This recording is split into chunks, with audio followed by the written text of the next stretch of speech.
You'll have to excuse the interruption with the telephone. I forgot to turn it off. Anyway, when I first started, the boss came in and gave me this big stack, humongous stack of individual tax returns. And I looked at them and I thought, well, what the hell is this? I had no idea what to do, how to do it, or where even to start. But I plowed through them and it was sheer drudgery. Yeah, I'd had these illusions of getting into high level policy discussions about tax policy, tax strategy, things such as this. And here I was filling out income tax returns. So one day,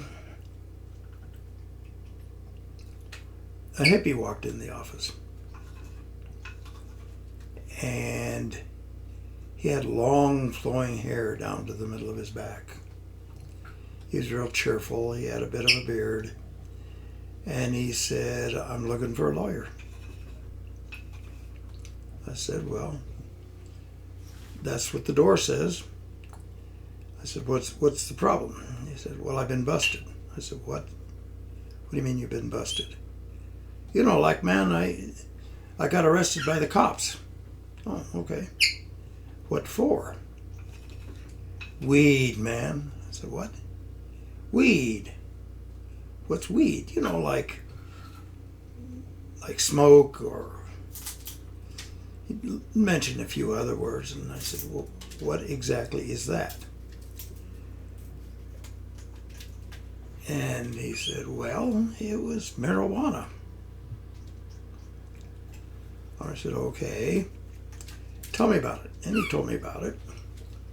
And he was playing, or he had a band, a rock band, and they were playing in this club in Denver called the Exodus. And they were staying in an apartment house downtown Denver. All of a sudden, the police bust in through the fire escape, 3 floors up, and through the front door, and find marijuana in their oven, and handcuff everybody, lead them off to jail, and charge them all with marijuana. And he said, can you defend me? And I said, I think so, yes. And he said, well, far out. He said, you're going to make me cut my hair? And I said, I'm not the one going to jail. I don't care whether you cut your hair or not. He says, oh, wow, far out, really? And got really excited over the fact I wasn't going to demand a haircut of him. So we left it. His grandfather was going to call me regarding money.